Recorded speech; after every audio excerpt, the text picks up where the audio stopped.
Public enemy number one, Anopheles, the malaria mosquito. Wanted for willful spreading of disease and theft of working hours. For bringing sickness and misery to untold millions in many parts of the world. This tiny criminal is linked to the destinies of man in a cycle of disease transmission that could not exist without either man or mosquito.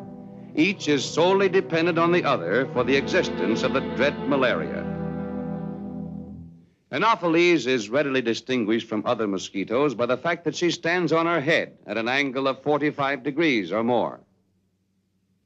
This newly hatched female has not yet touched human blood, therefore does not contain malaria. But if we follow her, we'll soon learn how she becomes a malaria carrier. Like all thieves and killers, she works best under cover of darkness. Locking and barring doors and windows will not keep this hungry prowler out. She can enter through a small crack.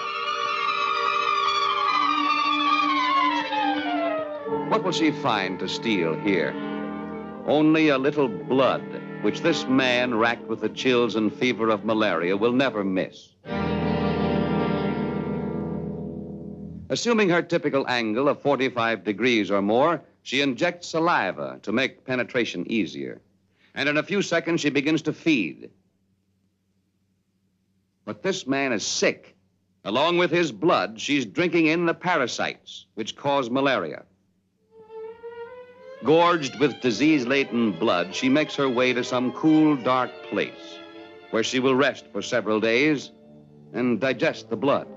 Although the blood is digested, the disease parasites are not harmed in any way. On the contrary, they multiply to great numbers.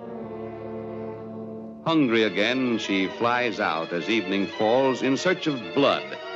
This time she carries with her the malaria parasites with which she is infected.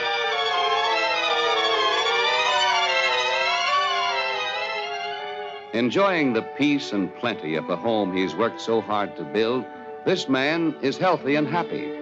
Little does he suspect he's to be the victim of this bloodthirsty vampire.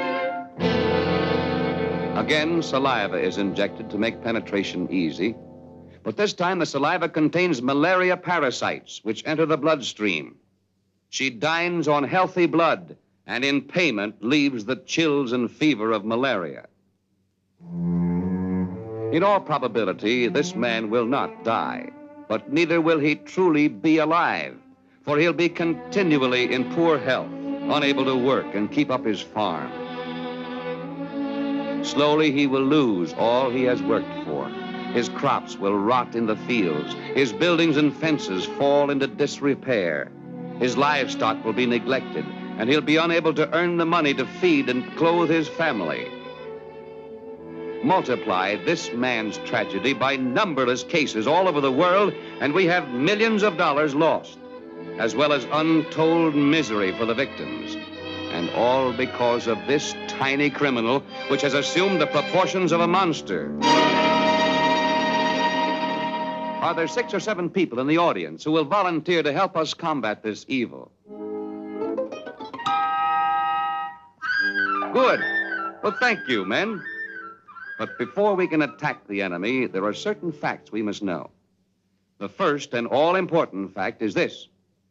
The Anopheles mosquito must have water to lay her eggs in. These eggs float about and soon hatch into larvae or wigglers, which lie parallel to the surface where they feed and breathe. In this larva stage, the mosquito is easy to control. After 7 to 10 days, the larva becomes a pupa or tumbler and can still be controlled. But once she emerges from the pupa as an adult, she can slip through our fingers and become a menace to human life within a mile of her birthplace. All right, men, now we can begin to fight.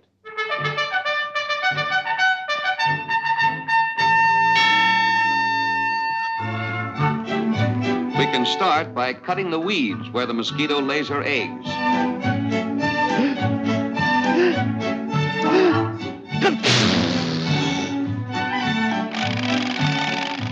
This makes it easy for the fish to get in and eat the wigglers. Spraying oil on the water is a sure way of killing mosquito larvae of all kinds. The oil enters the breathing tube and promptly kills the wiggler.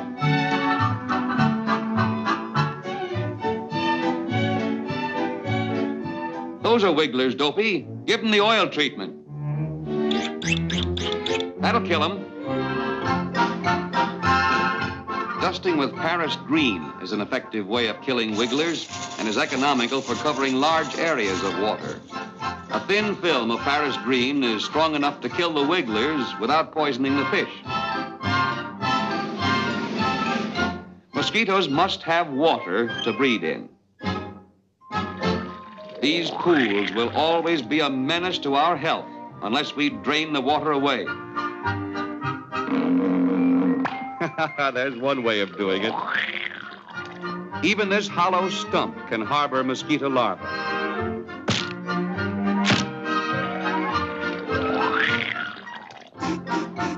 Say, that looks like smoke. Let's go in and see. Attaboy, Dopey. Spray all the dark corners and under things. You'll find mosquitoes where you least expect them.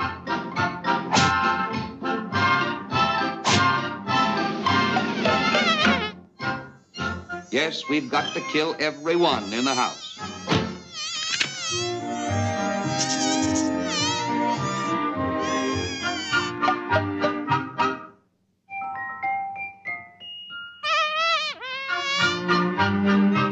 The permanent way to get rid of breeding places is to fill them with dirt.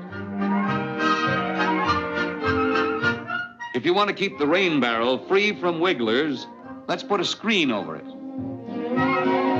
By covering the cracks in the walls with building paper, we can keep mosquitoes out.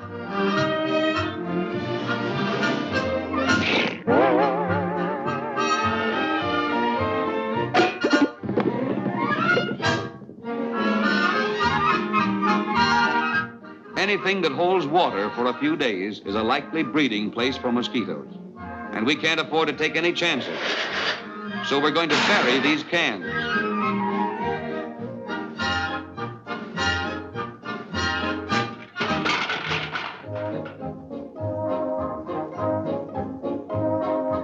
To be safe from malaria, we must put screens over all the doors and windows.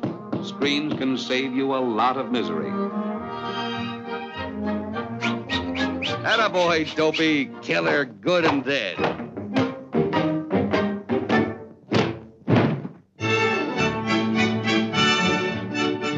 To avoid being bitten by anopheles, we must put netting over the beds. Then we can sleep in safety.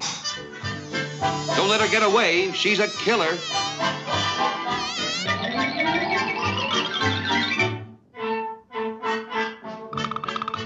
Yes, even the small cracks in the floor must be sealed.